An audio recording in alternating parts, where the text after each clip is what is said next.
Yashta, you.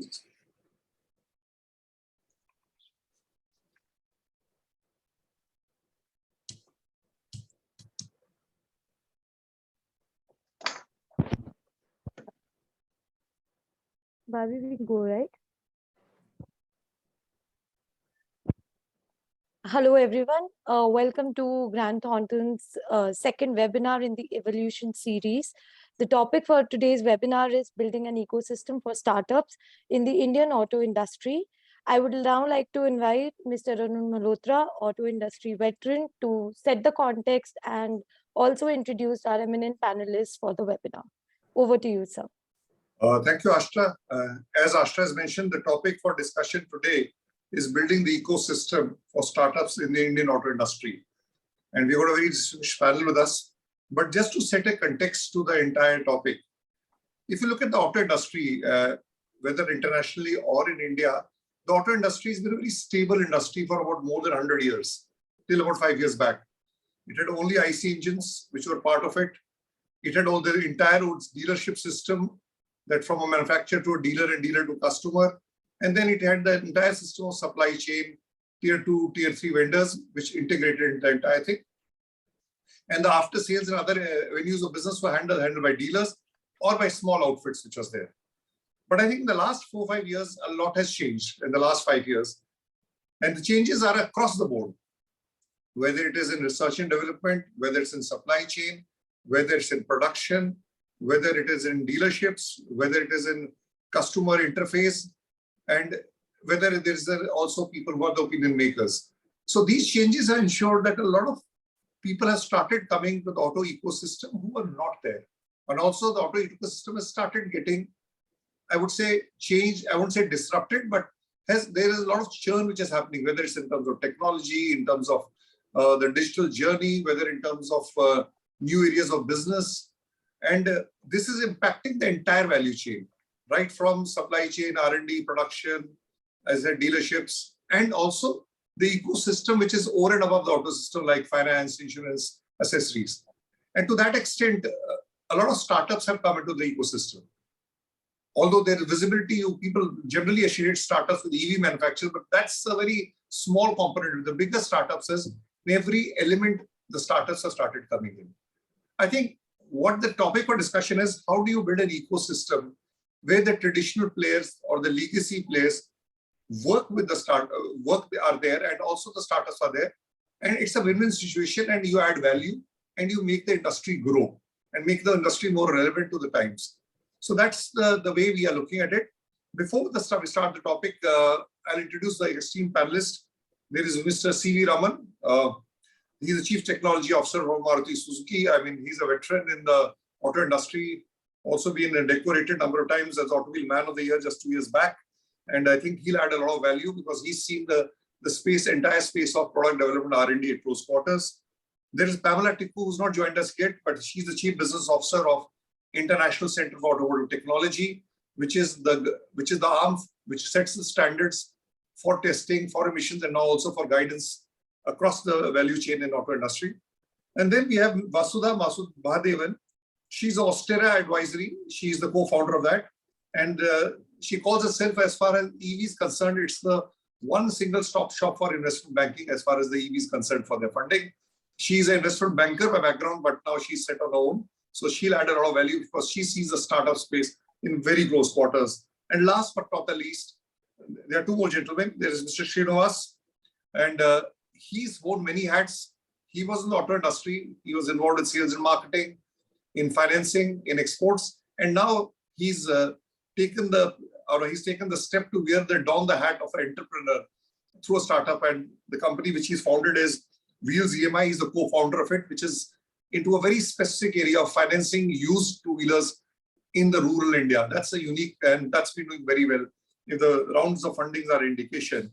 And last but not the least, we have Mr. Arun Tandon. He's a leading chartered accountant, also a partner of firm. But more than that, he's worked closely and he's audited companies, whether in the auto ancillary space companies. So he has a close insight into the financials and the working of the auto industry. So that's the distinguished panel. We'll start right away. And Mr. Raman, I'll start with you. CV, one thing which I'd like to ask you, in the last 5 years, and there is the startups which have come in, and as I said, they come in various parts of it, and there are also companies which are legacy companies, whether it's a major two-wheeler companies. How is the relationship, or how is the bonding? What's the journey been the last 3 years? Have they been accepted, the auto startups, or they only seen as upstarts? And how they've been incorporated, or you think? So I just want to see the journey today, last 5 years till now, and need not be only of your company. I'm just giving an overview of the entire industry. So over to Mr. Raman. Mr. Raman, you have to unmute yourself. You have to unmute yourself, slightly. Yeah. So sorry. Yeah. Thank you, Arun San. So just a minute, Raman. I think Pamela has also joined. Pamela, thanks for joining. Yeah. Because we introduced you, and we said the ICAT is a body which is International Center on Technology, which is leading the way not only in terms of testing but setting standards and also guidance of startups, which is a unique activity taken up. And Pamela Tikku is the driving force behind it. She's the Chief Business Officer of ICAT. So thanks, Pamela, joining. So over to Mr. Raman. Yeah, thank you, Arun San, once again, and thanks to the Grant Thornton team for having me here today. As you rightly pointed out, the last 100 years of auto industry, there's a lot of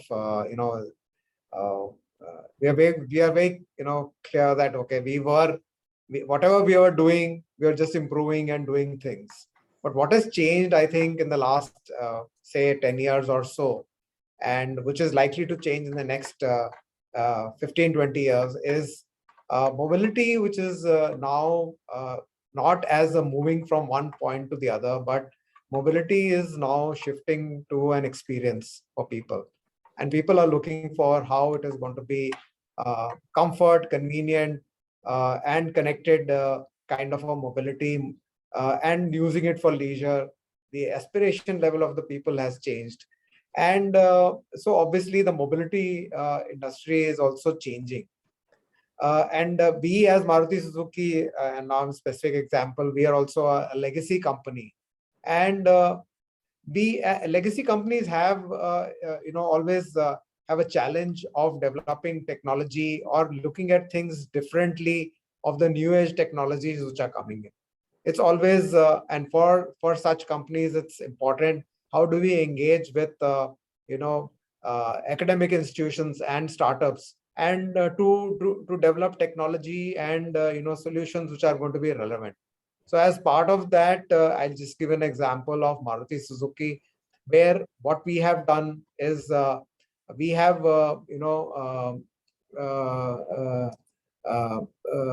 a Maruti Suzuki Automotive Innovation Lab, which we which is to drive open innovation, and here what we do is that we have cohorts of 5 or 10 startups whom we for a duration of about 6 months we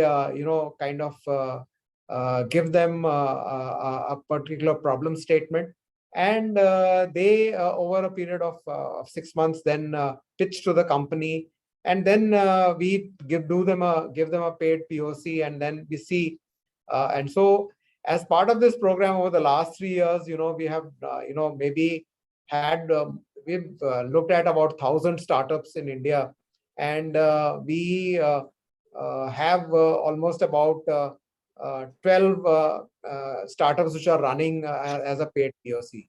Apart from that, we have the I Am Bangalore program also, where we also incubate startups. We also have an innovation fund which we have recently started, where we put in money for into startups, but we never take any majority equity.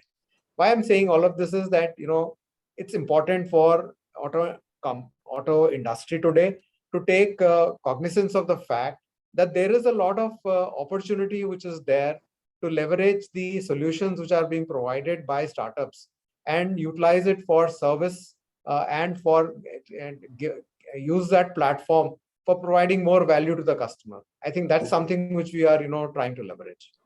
So Raman, great.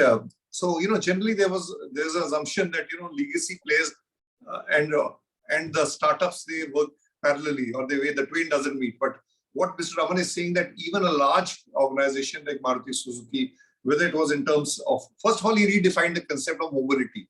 It's very different from moving from point A to B, the entire mobility space. And then this about the innovation lab, which has been set up, innovation funds, which is coming up, number of startups which are funded. So there is a lot of, I think the legacy players also know that there's a lot to learn from startups and they have to work with them. Now we'll come to what are the challenges of working with them. That's the second part of it. But that's a very, very healthy development which is happening. And Mr. Raman did mention that academy has to be taken in. Coming to you, Pamela, since you have been closely associated with ICAT, and ICAT was not a name known 5 years back, but today anybody in the auto industry has a lot of regard, respect, and reverence for ICAT, the initiatives you take. You deal with a lot of legacy players, you deal with a lot of startups, and you not only deal with them in the space of testing, but you also with the government in setting up standards, and then also in terms of mentoring, counseling, because you also have this thing. So from your perspective, and you've seen across the board, across, so you can say, products across vertical, what has been the progress in the last 3 years? Over to you, Pamela. Thank you, Arun, and thanks, Grant Thornton, for making me part of this panel discussion. Although I had to struggle between two panel discussions, there was some confusion on timing, and I had to ease out myself from the one which was there. Having the whole issue about startups and the whole ecosystem that is developing in India is amazing to understand, and very amazing to not take into cognizance the importance of this particular new generation entrepreneurs who are developing and creating technologies, solutions. And we as ICAT also realize that we need to play a very important role in this new era of startups. We have an infrastructure which was funded by Government of India, and we provide services for testing, validation, development for auto industry, the legacy players, as you said, Mr. Arun. We realize that this is a facility which can be leveraged by startups who are in the auto sector, in products development. We can create them a platform wherein they can take their POCs to go to market scenario. We have created an incubation center. We have created a place where people can be housed in ICAT.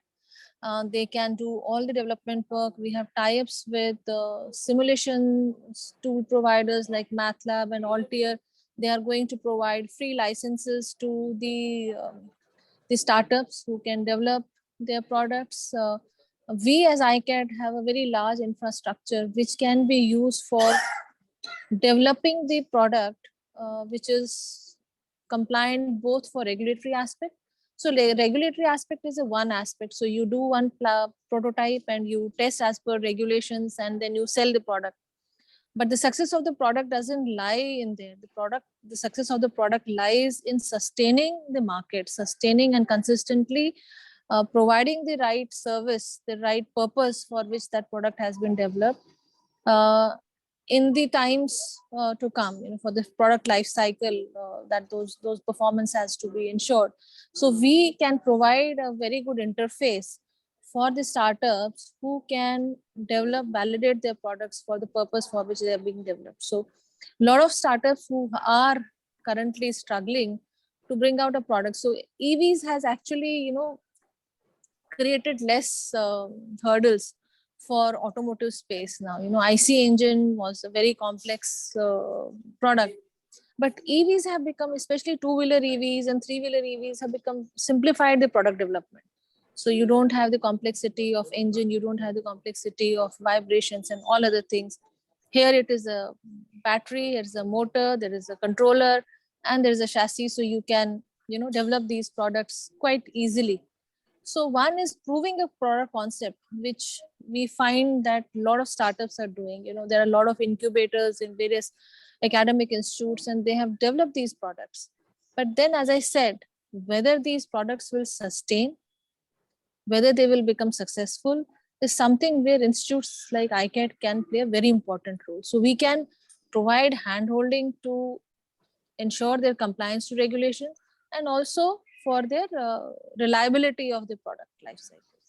So, Pamela, very well, what you mentioned was that it's a great, opportunity for startups in the auto ecosystem. That's not only giving your infrastructure facilities, which are world class, to them for their testing, for their validation, and also, but you're also guiding them and counseling them and mentoring them also. And you talked of two things: sustaining, and successful. So that's because some startups have a lot of creativity, but that creativity doesn't get translated into a real product, real benefit, and get it sustain itself. So that's the role Icat is taking. Coming to Pamela, you just heard, coming to you, Vasudha, you just heard Pamela talking of the government and a government body Icat going proactively out to help startups, which is there. And you deal with a lot of startups who look for funding and more in the EV space. What has your experience been? Has there been progress in the last 3 years, or you feel it's all talk and reality is still very much below? So I'd like to have your opinion, Pamela. Sorry, Vasudha. Yeah, thanks, Arun. Thanks, Grant Thornton, for having me on this very esteemed panel. And it's really wonderful to meet all of you on this panel. It's a real pleasure. My own background has been about now close to 2 decades in investment banking.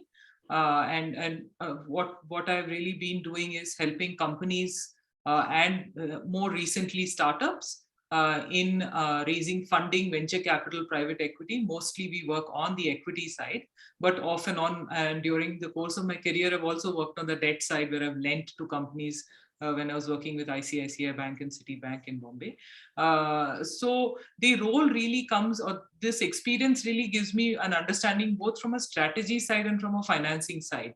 And the problem that we solve as Ostara advisors, where we are razor focused on the EV ecosystem, is solve the financing problem for startups. And the firm really took shape a few years ago, because this gap that is what I could see, that there were a lot of startups with creative ideas, with bold ideas, trying to disrupt something which is a very legacy, very old traditional industry, 100 years old, with almost every part of it has been there and around. And of course, the software aspects are changing, even in the ICE ecosystem.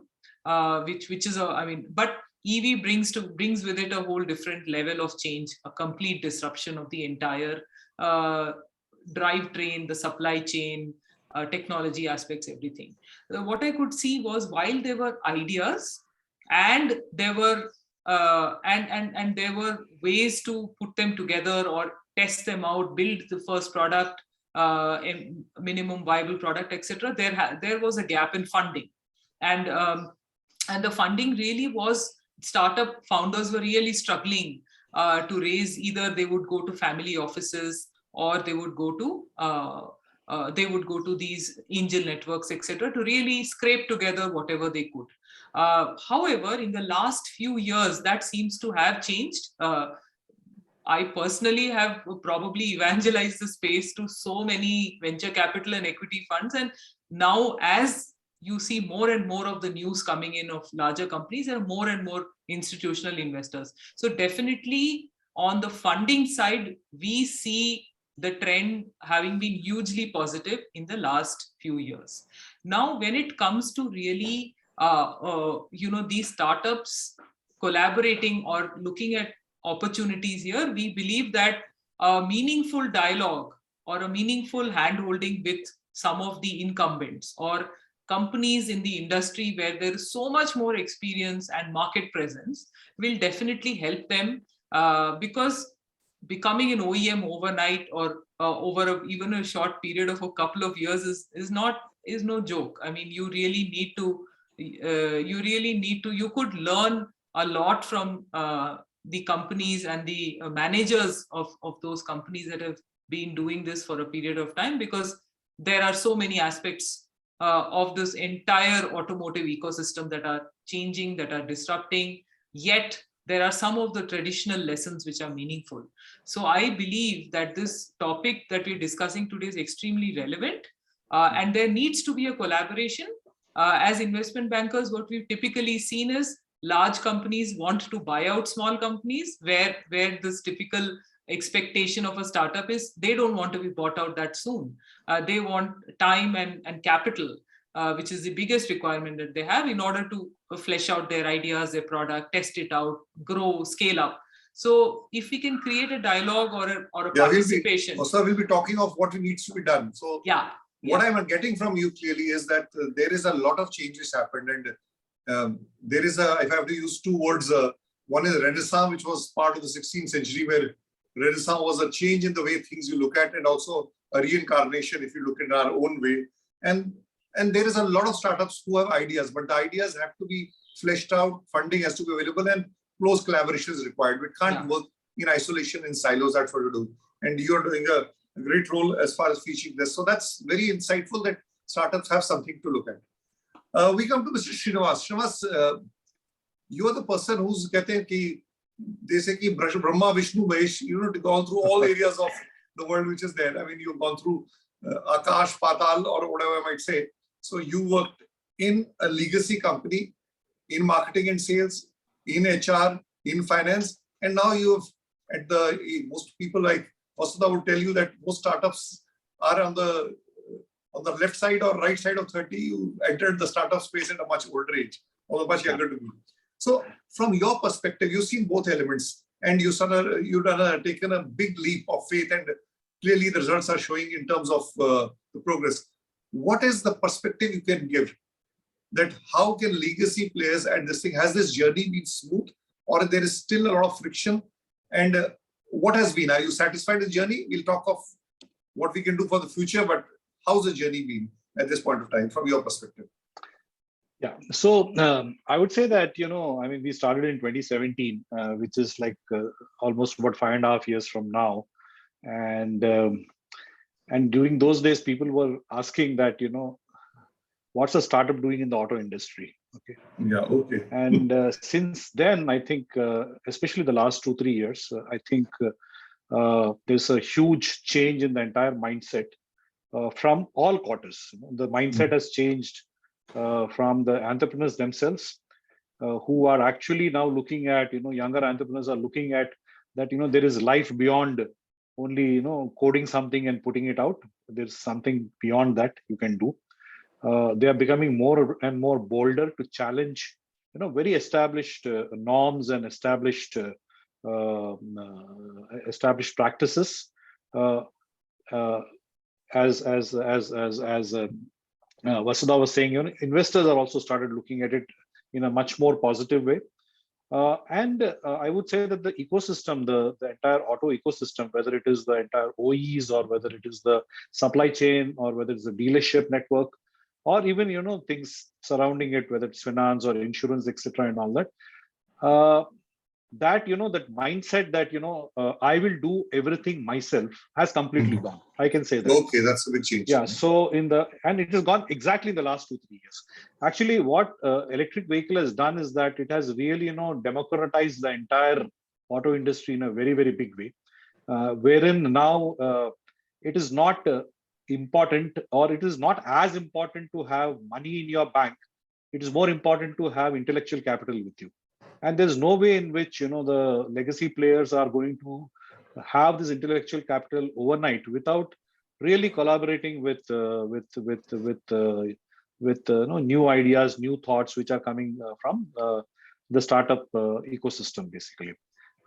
In fact, I mean, a day does not go by, there's so many examples. I mean, the example of a very big diesel engine company, manufacturing company, which has gone and invested in, in the entire electric vehicle ecosystem, or a battery player, suddenly, started, looking at, going beyond batteries and looking at, the ecosystem of, the entire EV, but, not doing it themselves, but, investing or, partnering with smaller startups, etc. Or even the entire finance ecosystem is changing. For example, I think somebody mentioned that the entire EV technology is completely changed as compared to the IC engines. What many people don't realize is that the entire way in which EV is going to finance is completely going to be different than IC engines. I mean, the legacy players, even in the finance industry, are going to have to drastically change, or they have to collaborate with startups to, start, riding the EV financing wave, because it's no longer about ownership; it's all about ridership now. So Okay, that's great. I'm very positive. In the last 2-3 years, what I have seen, that the legacy players and the startups have started working together. And while there is some amount of competition in some cases, because sometimes some startups have been funded way beyond what they should be funded, so then the problems do start. But if you So- leave those kind of examples aside, I would say that it's really a time when people have started working together. So, you mentioned a very interesting term that there is an intellectual capital, which is sometimes even more important than the actual financial capital. And you said no company, no organization today, how large it may be, can say that I can do everything, I can exist in silo. And there has been a progress on that across the value chain, which is there. And when you were talking of all these changes, I was remembering the Renaissance definition, which you read in school. It was something it mentioned, the castles of faith had begun to crumble down. The missiles of inquiry were active. On the horizon was visible a new dawn of freedom. I don't know whether that's what you meant, but that's what I was remembering from my school days, what history I read. Coming to you, Mr. Arun Tandon, I mean, you're a seasoned finance professional. You've been a partner in an audit company, very senior. You've seen the entire companies in the auto system ecosystem, whether they're legacy players, whether they're tier 1 manufacturers, tier 2 manufacturers, even companies which are finance, and now startups. What as you see, I see the development which is happening? Because a lot of people are saying that the compliance or the financial discipline which is required, and I think Srinivas did allude to it, is an important integral part of business growth. And sometimes startups have, I mean, there have been recent reports, they have probably bypassed it, overlooked it, which is there. How do you see this entire thing? What has happened in the last 3 years from your perspective? Mr. Tandon, you have to unmute yourself. Yeah, thanks, Arun. So, I mean, very rightly said. I mean, initially, so when the startups, kind of initiate the operations. I mean, after receiving the capital, I mean, though they are at a particular stage at a point in time, but they don't realize when some of the startup the operations kind of grow bigger and bigger, in a very short span of time, and therefore, it is very important for the startups to be careful in terms of ensuring that there's a complete governance framework. The company has laid down appropriate procedures and controls over the compliances, and so that as they grow, they don't have to worry about the challenges that they could face in terms of ensuring the compliances with the implementation of controls and procedures. What also we have seen around with some of our clients is that from an AV standpoint, I think there are a lot of startups who are getting traction. In the last 2 years, when we speak to our M&A folks, I mean, largely in the last 2 years, it's a very, very, very minimal, PE or M&A acquisition that has happened in the, the traditional space. As in most of the fundings have happened from, say, 2020 to now. I mean, I think 2020, about 25 companies got funding about USD 190 million. Those numbers have now reached to about 670 million as late as in 2022. So again, I mean, there's a lot of new age technologies that are coming in with the new companies. As we have been discussing about the intellectual capital. I think these are the companies who are coming in very, very, very different ideas. I mean, we have seen companies with having different solution on charging infrastructure. We have seen companies now coming up with a battery as a service. There are companies who are coming with a model where they can lend out vehicles or leases. So I think there are very interesting opportunities, multiple options available, and I think as of now, though these companies have received seed funding or the early stage funding, but I think we are yet to see, I mean, that involvement of the big boys eventually to step in and kind of fund these companies further, so that they continue to be they continue on the growth path. I think the larger problem has been what we understand from our clients is it's the stage of the product maturity. So I think some of these companies, I mean, are at different stages of product, and eventually, I mean, to determine whether it's how well the product will play out is also is one of the challenges that some of these companies face, and eventually, with the customer acceptance from an EV standpoint, also continues to be important. Okay. Because, yeah. So, one thing which I think Pamela hasn't touched upon and you are talking of is, startups have to see that there is a product maturity or the sustainability of products, because great ideas, if they're not channelized well, I mean, you can fritter away all the innovation, you can fritter away the entire thing. And then you said is, and if I have to use a Hindi term, because I don't think a better term is, the startups have to realize that ki josh to chahiye, par saath mein hosh bhi chahiye. So you have to have a combination of josh and hosh, which will be in basically that you are, in every ball you're playing, one ball you're whacking it out of the ground for a 6, and the other ball you're playing defensive because it's a very difficult yorker. So you need a combination of that element part of it. And this is an important part. Before we move to the next part, and the next part will focus on what has to be done. There are different players in the ecosystem, in the auto ecosystem.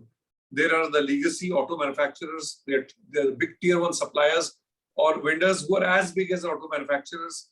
Then there are finance companies, there are academia, which Mr. Raman did mention on, and then there are government agencies, which whether in terms of policy or in terms of ICAT, which is also in terms of testing, but also guidance. What are the actions required from these stakeholders which can make the system grow? But before I come to that, I would request, there are a lot of audience people who have joined in, that if you have any questions to our panelists, please keep putting on the chat box. We'll be taking all the questions at the end. So please feel free to put your question in chat box. Mr. Raman, if you have to see 3-4 big steps which are required, that it's a win-win situation for the old existing auto players and the new startups, what are 3-4 big steps which needs to be taken, and who's to take these steps? Okay, so before I'll answer that, and before that, I just like to say a couple of things. One is that technology today, as far as the auto manufacturer is concerned, whether it's a legacy manufacturer, mostly for legacy, the manufacturers, the suppliers are controlling the intellectual property, and they are developing technologies which are integrated by auto manufacturers into products, whether it's a 2-wheeler or a 4-wheeler. The second part is that digitalization today is a big part of the startup ecosystem in a way, and providing value products, services is something which is a big direction which we see today. And most of the startups which we today engage with are providing value-added services, providing and looking at the technologies or applications, providing platforms to provide service to the customer. And so I think that is something which is growing in a big way. Why I'm saying all of this is that going forward, when the EV system and the EV is going to become a large portion, some of these activities are going to be getting integrated, and startups are going to create platforms for services, whether it is for charging or for parking or for insurance and so on and so forth. And apart from that, there'll be telematics solutions. Each car is going to be connected, and so every car is going to throw out a lot of data, which is going to be needs to be analyzed and converted into again service or some kind of information to the customer. And so therefore that's a edge, creating an edge for manufacturers. So I think this is one part of the digitalization story which I see. But what I'm coming to is that the hardware part of it, that's where the challenge is, that we don't see many startups coming into that arena, and that's where the challenge is, and it's a difficult area. The auto component suppliers today are also working with startups to develop technology and looking at adjacent spaces to develop new technology solutions. And this is somewhere it takes a long time, and that's where the challenge is for a startup, that how you in that initial period of which could be 3 years or 4 years, the funding is where the challenge is. And I think that is one aspect which we need to look at in the ecosystem, this how to enable that funding to happen. Second is, there are many technical challenges which are there. Putting that on a platform or giving out those, what are the issues which are there? Those issues are not coming to the fore in a way from component manufacturers or from OEMs in a way. And so if we are able to put it up into the ecosystem, and that's where startups start looking at some of these solutions. So I think creating that kind of a platform for information sharing, I believe, is a very, very important aspect. And the third thing, and I always believe this, that the academic institutions need to be a big part of this ecosystem, where basic research needs to be, needs to be developed. Basic research needs to be done on certain problem solutions, which are, which go, normal business would go into a back burner in a auto industry. But there are solutions, and for India, or for this ecosystem to develop and take it to the next level, I believe that the academic institutions are going to play a large role. And that's somewhere I see that there are pockets where it is happening, but I think a lot more could be done. So what Mr. Raman left a thought, academia, where we are talking, and we used to talk that these all the education institutions are temples of modern India. That was Pandit Nehru's dream. Research which is relevant to the market, which is updated to the market, has to happen. And the other thing which is important, which Mr. Raman emphasized, was that this digitization is happening, but there has to be a platform of value-added services, and some of these value-added services needs to integrate with the main product in some manner or the other. And that's a challenge. And he says hardware is an area which probably startups are shunned from. Software they're focusing on, and a vehicle or any the auto ecosystem has to have a combination of hardware and software. So that's the direction which Mr. Raman is giving. And that if you do that with academia, with testing institutions, then it can happen. Coming to Pamela, if you hear a lot of voices coming from the startups, and they talk to you, you counsel them, you guide them, and you also meet the legacy players on a regular basis. So tell me from your perspective, I mean, what are 3-4 things you expect from the external stakeholders?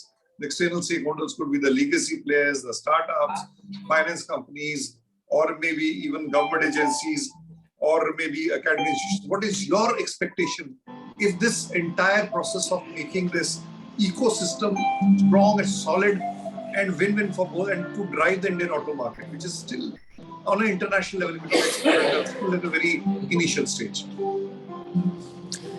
Arun, what I can say is that because of my interactions, I have found that there is a gap of skill sets which are with the startups, which are not, they don't know how to go about it. So, and there is a very interesting and very important talent pool of industry experts who, superannuate, who retire, and they can act as a very good mentors to these startups. So if we can create a mentor pool who can guide these startups on what are the nuances of product development, that will be something very important and very interesting aspect. So one, these startups will get the real experience of the industry person who has handled product development, who knows the nuances of product development. And secondly, we can utilize this important talent pool which is available. People retire in India at the age of 58 to 60, and they can work for good 75-80 years, and there can be a mechanism where with this engagement plan can really bring value to Pamela, this this is particular music community. to my ears, so I am an applicant for that area. So that's what that's one thing what I want to do. In academics also, there is a very big gap between, as Raman San said, academics do their research which is based on their requirement. They don't do industry oriented application based research. And if the academics and the startup community can do a joint research which will enable these startups to develop these products which are engineered well, which are designed well, which can sustain on the long run, and industry can provide a mentorship program both in terms of product development and product launches, product designing, sourcing, so many things. And a product doesn't mean one prototype to be developed. Sourcing is a big challenge, and how to economize the sourcing, how to economize and get best value to the customer. You can develop a product for a 1 crore value, but will there be takers for that product? It has to be a product which the market is ready to accept. So you need to strategize product development based on the market requirement, and these all elements can be brought in together to help the startup community. I think a lot of companies Okay. are into funding and they are enabling funding mechanism. That aspect probably is now pretty institutionalized, and I think it's very, very proven. The aspect that I'm talking about is skill, in terms of people who can handhold the startups, mentor the startups, not only for product development but also supply Entire chain value chain. management, everything. Yeah. So, Pamela, very relevant point. A lot of people think funding is a constraint. Funding has still moved well enough, and it probably will move further. That's what I got the hang from, both from Srinivas and also from Mr. Arun Tandon.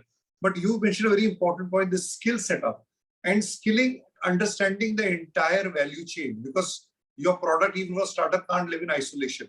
And then you said the mentoring pool, a lot of people from the industry can act as coach, guides, or mentors that will do well. And one point which you mentioned is this: academia is now talking to legacy players. But the question which you raised, which is very thoughtful, is academia and startups collaboration starting? Or it's still in the very dream stage, there is not even talk of it. So that's a very important point. Academia, in terms of doing some basic research, which is relevant to the market, the emerging scenario, collaborating with startups, and skilling, which is an important area to understand the entire value chain, right from product development to supply chain, because supply chain is one thing we don't understand well enough, we can really get finished off. You heard this, Vasudha, from Pamela. I think very relevant point is the game of skilling and the game of mentoring and the game of knowing the ground reality, but having a strong vision, having very aspirational, but knowing the ground reality. What is your understanding what needs to be done? Do you agree with Pamela, or you have a different perspective of it? No, I absolutely agree with her. There are startups at different stages, right? And in fact, these ecosystems are now. I'm seeing there is an ecosystem in Bangalore where I'm based, called Mycelio, where they have a foundry, they have a mentorship ecosystem, they have monthly meetups. For very early stage, idea stage startups, that's a very wonderful ecosystem and a support system, really. So at every stage of the startup, they have different requirements. I would say capital is a perennial requirement. At every stage, there is a requirement, and there's always a shortage of it. We still haven't, in automotive industry, we still haven't gotten to where SaaS or technology startups or consumer startups have seen the heyday of funding in the last few years in India. We are far from that. So there's a long way to go. But in terms of a support ecosystem, I definitely think that at every stage there's a difference. And I absolutely agree. And again, I see this happening. Veterans from the Indian automotive industry are coming forward, are spending time with startups.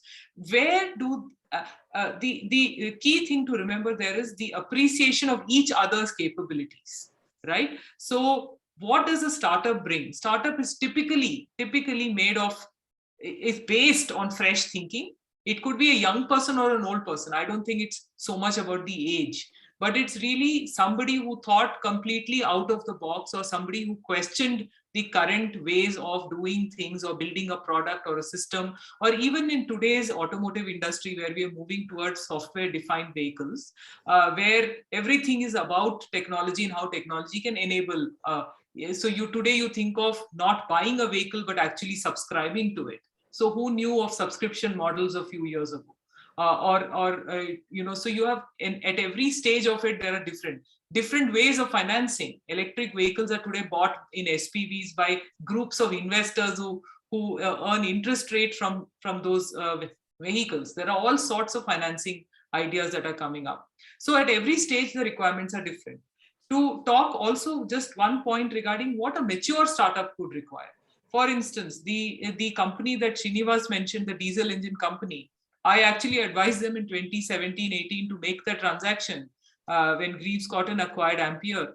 And the requirement there was, it was a perfect, I would say, a gap, which kind of, with the coming together of these companies, there was the gap was filled, which is Ampere had technology, they had created a brand. They had broken through in an area where nobody had done it before.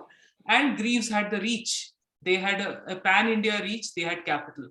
So at every stage of that startup, and Ampere was a 10-year-old startup by that time, right? So at every stage of the startup, the requirements are different. At a very early stage, it's definitely mentorship, guidance, because there's probably no legacy understanding, and that understanding needs to be passed on.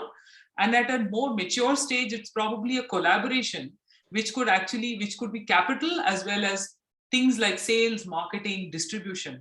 Those are the things that product development to keep on the cutting edge or bleeding edge. Those are the things that you need. So at every level of the growth of the startup, this collaboration takes different forms. So, Vasudha, you mentioned that one is finance is perennially required. And now with this winter of funding, which are not here, I don't know, this is a term which no is winter in the EV ecosystem.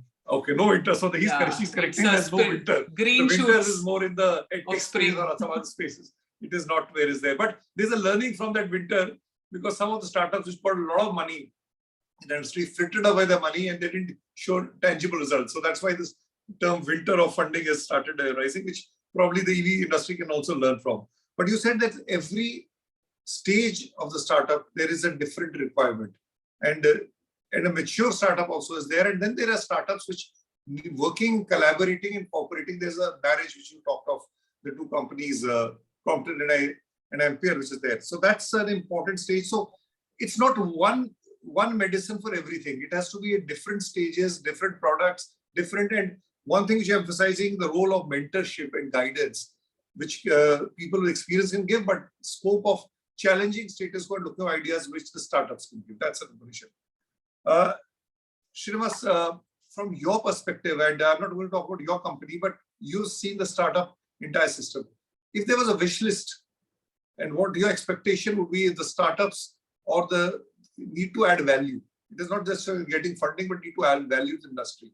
We are still not globally competitive. I was in a seminar yesterday. We said we are 1/11th of China in terms of auto components. 1/11th. I mean, just not even 10%. So what has to change? What are the various players? What they have to contribute? Yeah, so I would put it this way, I mean, and if I look at, the legacy player and if I look at the startup in the auto industry, see, relatively, this is still a very new approach.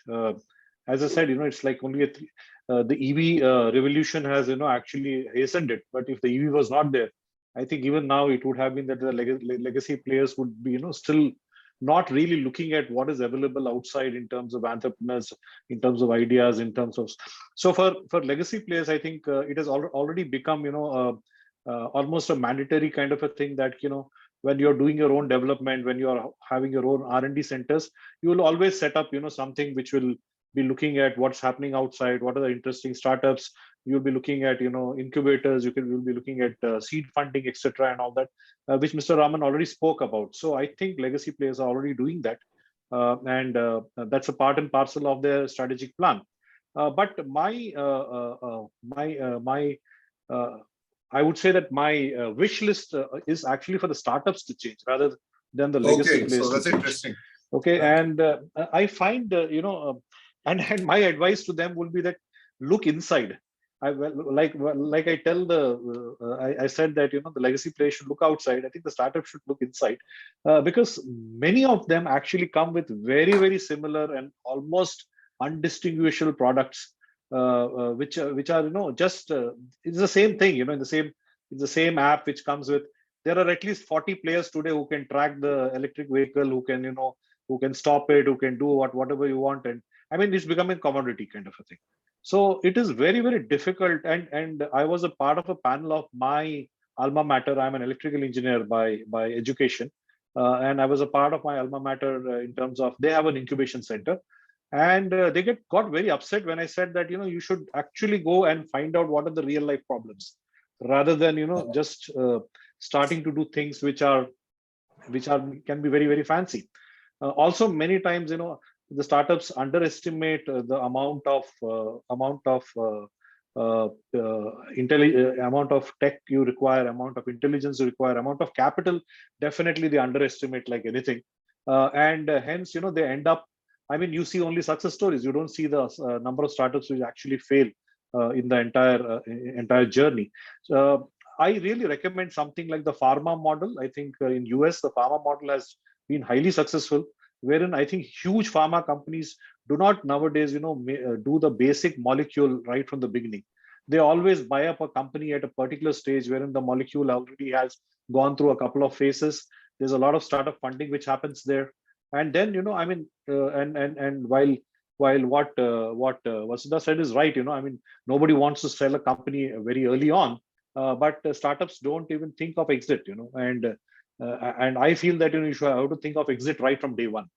And here there is a very good opportunity really to do that. Srirash, you've given I mean, you said very important startups saying they don't do this, the government should do this, but more than asking them themselves also where they stand. Apni antaratma ki awaaz suno, look at introspection also, what you're doing. And one thing which is really relevant, and this is something which I also observed, because I'm advising some startups and all the IITs, somehow their touch of ground reality is weak. They believe everything is available on online, computers, this thing. Their touch of the soil, they say smell of the soil, or they say mitti khushbu.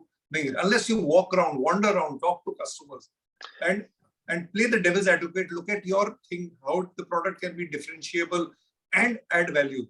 That's also an important point. Then only people realize. So Arun, sorry to interrupt. So let me just clarify. I'm not asking them to become like legacy players. Then there is no point. No, they're not legacy okay, players. So it is the entire excitement. It is the entire energy they bring in. When we started our company, for example, there was nobody financing second-hand vehicles. So we created an entire system out of it. We started financing electric vehicles 4 years back. And today we are one of the biggest financiers of electric vehicles. So the point is not that you have to take risks, you have to do things, but you cannot, I mean, in the sense that there is a huge auto industry out there. You should use them. You should use the legacy players for yourself to go ahead. Okay. So you say the energy, enthusiasm, innovation should not be curbed. That's the hallmark of a good startup. But what is required is the ability to look at the market more closely and even to collaborate with existing players. Absolutely. Look at their pain points. And if you can solve their pain points, or if you can add some great value, why would not anybody look at it? And as you mentioned very interestingly, we hear successful stories of 3-4 big startups who succeeded. And people think it's all fairy, everybody can earn money. But behind every, if I take a Bollywood example, behind every Akshay Kumar or Nawazuddin Siddiqui who makes it big in Bollywood, there are hundreds of people who just are not able to make a dent. So that's a learning which needs to be done. Coming to you, Mr. Atul Tandon, there's been a lot of questions being asked on you can say the compliance, the financial discipline, the clear roadmap of startups, which is there. And some of them have really consumed fund. And there used to be a common term, I'm burning 1 million rupees or $1 million per month. Burning, or just I'm doing business. Nobody talked of. So, what's your input on that? If you have to move forward on that area. Yeah, I think maybe a couple of thoughts around when we audit a startup company. I mean, there's a couple of critical matters that we come across. We want to share those. So one is when we enter or structuring of the contracts with the investor. I think most of these contracts end up having put options on the company eventually at any point in time. Even though at the time of raising the fund, it doesn't becomes a larger issue, but as the company grows, engages with different consultants, I think putting up that liability on the books of accounts really becomes challenge eventually because it really hits the profit loss account directly. Second point is also it's important to bring in this intellectual property on the books of accounts. So whatever the cost has been spent in developing the product, I think that is something that should continue to be recorded as an intangible asset, because eventually at different stages of funding, it helps in demonstrating the value that has been or the cost that has been spent towards it, and helps to monetize it at a opportune point in time. That will be my so these are things, these are inputs which, based on the experience, Arun has mentioned clearly that what is required to be done on the startup journey. Now we come to the last and final round, and we have a lot of questions also coming up. And my request would be to the organizers of GT that can you put all the panelists on the screen together, because this is a rapid fire round. So it's always good to have all the panelists on screen visible together, if it's possible.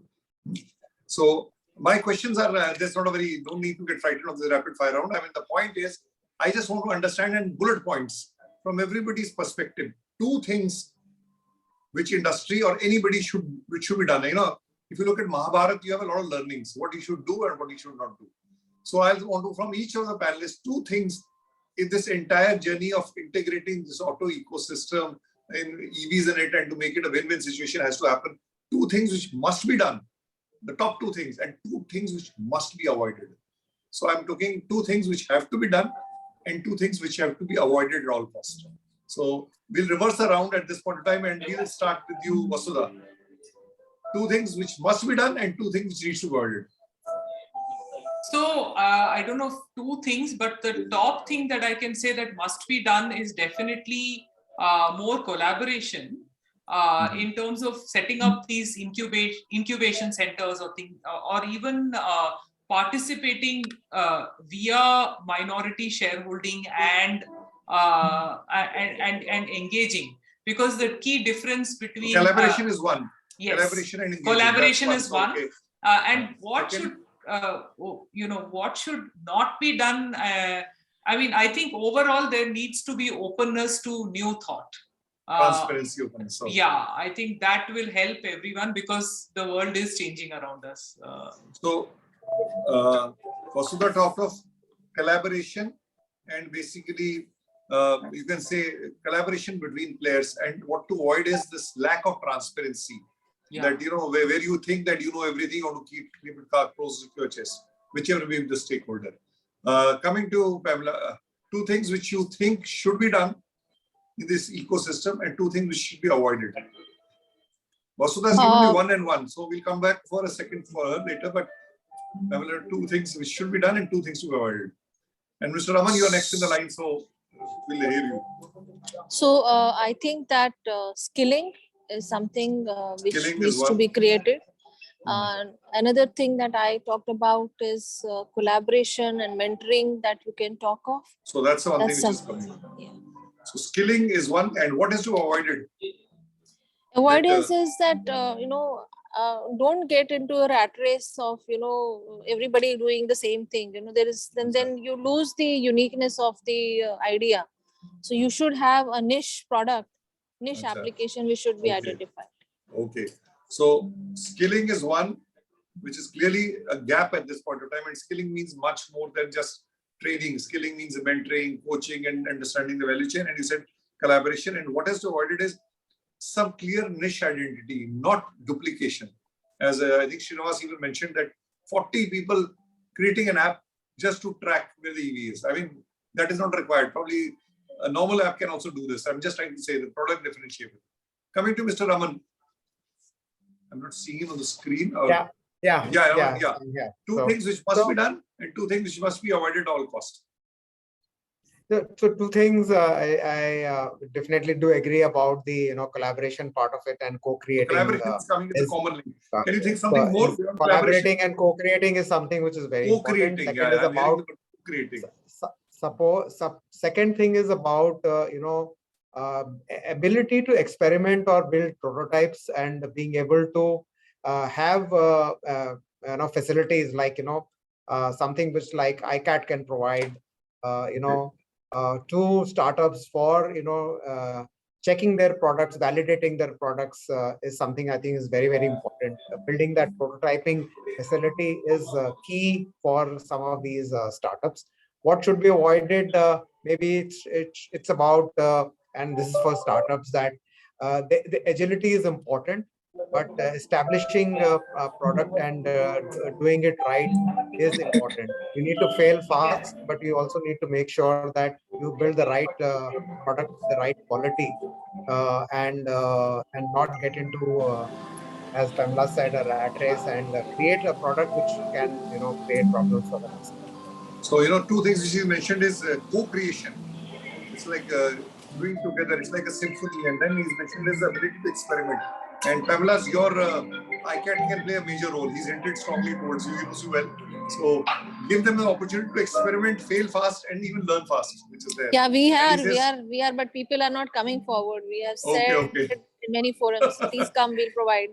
They are. Yes. I'll tell you, there is a lot of apprehension and fear that the startup think that maybe coming to these institutes they might lose their IP. So I don't Okay. know how to address that fear. We can enter into confidentiality agreement. We can tie up the arrangements legally. So people have fear of coming to places because they think that their IPs So, might get so very interesting diluted. perspective that I will lose my IP. I fully agree with Pamela, Arun, that, there is this Aspire, platform which is available at ICAT. Yeah, it was launched with a lot of gives that opportunity, but that again, as Pamela has said, people are not willing to come in just because of this. And that's one of the challenges, whether for a legacy company or for a startup. The intellectual capital, intellectual property is one key thing which needs to be addressed. But there must be some learnings from international markets in this. I mean, it's not a new development. I mean, there must be learnings, whether from different industries even. I mean, the issue would be same, whether it's auto industry or tech industry or consumer then it's industry. also about being able to get the funding and being able to do things on their own for a certain time and having that sustainability for a period of time till they go to the next stage where they can demonstrate a product or something like that. So those are steps which need to be taken, and that's something which I again feel that is not available so easily in India. So, Vasudha is coming to you. I mean, this is one thing which Raman mentioned. I hear from startups ki when you go for funding, they say, kuch aisi cheez dikhaiye jo chalti firti hai pehle. Show us something real stuff. And they say, real stuff dikhane ke liye we do on a prototype, you need action. So, two things which you think should be done and two things avoided. Vasudha, from your perspective. I think I've had my chance. I think one you had, but one you have to remaining. One is still remaining. No, so I would definitely say what should be avoided, which I think somebody has mentioned, and I completely agree. When I meet a startup, I say, what is the differentiator? So I think there are too many me too's. The what should be done extremely important is first learn from the customer before coming up with a business idea. So learn from the customer and don't be me too. That is one thing. Yeah. Coming to Srinivas from your side. So I'll divide again into legacy and startup. I would say from the legacy side, I would just say meet.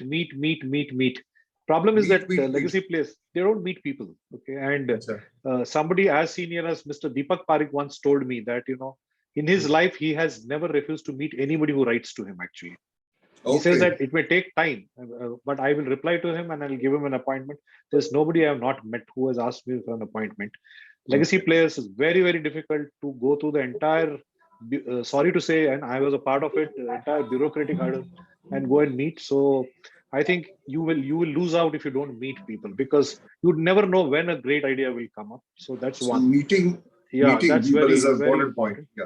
Second is that for legacy players, they definitely will have to set aside risk capital. They will have to put in money into startups if they really want to, take advantage of that, because capital is one thing which will really tie them up in one way. So that's what I would say. And from the startup angle, I would say is that I find profitability is not addressed at all, in many cases, and we meet a lot of startups because we are now in a situation where we are investing in a few of the startups now. And profitability always, is a question, when you ask for business plans, when we say how the revenues are going to come, etc. and all that, they're all over the place. It becomes very, very difficult then. And scale. And if a startup doesn't have at least an idea of a good scale over a period of time, then it becomes a little difficult, because some of the ideas are just not scalable, I would say. Before Mr. Katandu said, Mr. Raman has a hard stop, so I will just have one question to him, which is there from the audience. What are the lack of access to raw materials and quality? How can that be overcome? Because of lack of raw materials and judging quality, how can they be overcome? How to meet the challenges of that? There's a question on that. This is about lack of access to raw materials, testing raw material and quality talent. Quality talent for EV entrepreneurs. Yeah, I think yes. As far as raw material and is a challenge which is there. As far as the EV, if you're talking about EV, related parts, especially battery chemistry, there is definitely a challenge. As far as testing equipment is concerned, I'm sure, organizations like ARI and ICAT are there who can support in doing the various evaluations for startups. As far as talent is concerned, I think that's a big challenge today. Industry-wide is a big challenge, especially for the new age technology. It's building the capability. It takes a period of time, and you need to invest a lot to attract talent and also retain talent. That's a challenge universally, but I don't have any quick solution for that. Thanks, Aman. We'll come to the last one or two questions. I think a lot of panelists are. Arun-san, may I exit? Yeah, please? Sorry. Thanks, Mr. Aman. Thank you so much, all the panelists. Beforehand, we'll thank you. take Mr. Arun Tandon and we'll ask for some final word on this. The question is, I think, Pamela, this is more for you. What is the view on the matter of legal regulations and liability of evolving EV technology? I think that's a question you've got the best position to answer. Sorry, can you please repeat it? What is the view of Pamela on the matter of legal regulation and liability of evolving EV technology? See, all the products, whether it is legacy manufacturers or startups, have to comply with certain regulatory requirements which are prescribed by government from time to time. So there is no separate prescription for startups and separate prescription for legacy players. Okay.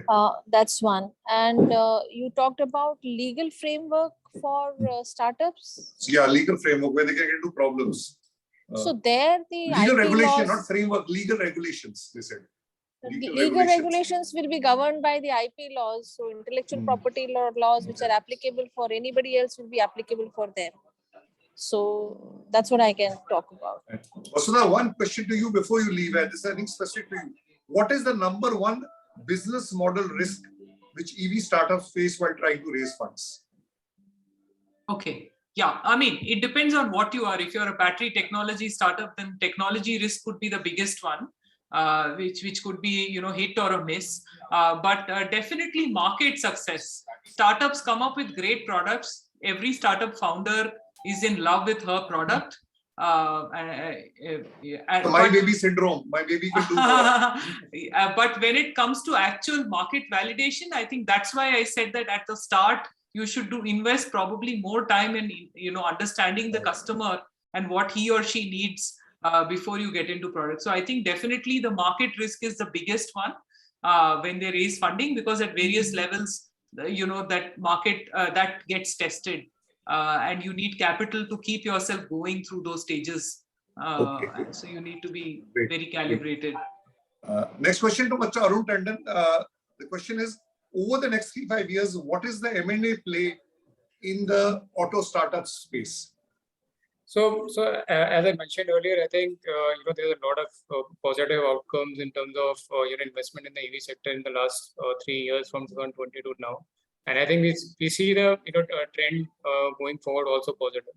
ICs and other traditional business has not seen a similar kind of investments, largely because of the cycle that the sector is in. So there were challenges with respect to COVID and also lower demand because of the semiconductors shortages. But I think as things are getting better, I think we expect traction both from auto companies also and particularly in the EVs. Okay. This question, I don't know whether who will answer it, but I'll leave it to panelists. Do you see upstream conglomerates like mining power companies potentially investing in startups? Vasudha, would like to take this question? Yeah, I mean, I have to run. I have another meeting starting right about now. But let me quickly, I think every industry is looking at it. I don't know if mining companies have their own issues. There are challenges there as well. In terms of them looking at downstream automotive, I don't know. I don't know if it is very core to them. They could look at battery materials, for instance, which would just be an extension of their mining business. But would they get into cell manufacturing? I doubt it. I doubt that could happen. That at least it doesn't seem very strategically logical to me. Pamela, one question very specific to you. I have to exit, Arun. I am a startup. Vasudha, thank you all so much. So Thank you. Nice meeting. Lovely meeting you, Pamela, Arun, Srinivas. Thanks, Arun. Bye. Thank you. Thanks very Thanks, much. Pamela, how do you approach ICAT? How do you approach them? I have a great idea, but I can't put it on mail. This thing I need to discuss and share. How do I go and approach and excite the ICAT team with the idea so that they can help me, guide me this thing? So you can write a mail to me. The mail ID is available. It's on the website. You also have an Aspire portal. You can, approach through Aspire. So you can communicate through mobile. We also have, platforms like seminars and conferences and webinars through which people can, interact and also take contacts and get in touch with us, and we can help them do it. Mr. Tandon, last question to you, absolutely last question. What are the two pitfalls for funding and utilization of funding for startups from your experience? Where they can go wrong? Or where have they gone wrong?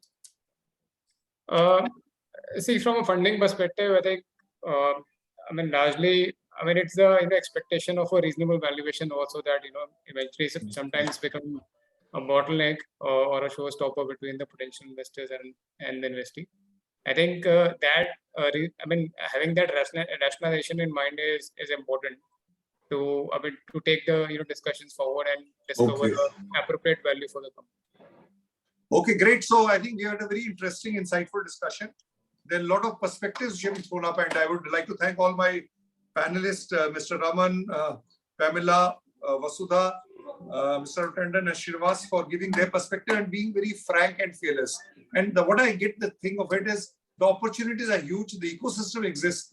The opportunity is, the occasion is more to collaborate and also to look introspective inside where we can add value. That is the element to look forward. And clearly there is a big expectation of academia. We didn't have anybody from the academia world in the panel, but I think, Pamela, you can fill the boots for that and feed it to the academia cycles. Everybody is looking at you. Thank you very much. All Thank the you panelists, so and much. thank you, the GP Thank you. team, for Bye-bye. Thank all you. this discussion. Bye. Thank you. Pleasure meeting you all of you. Thank you. Thank you. Take care. Thanks. Bye-bye.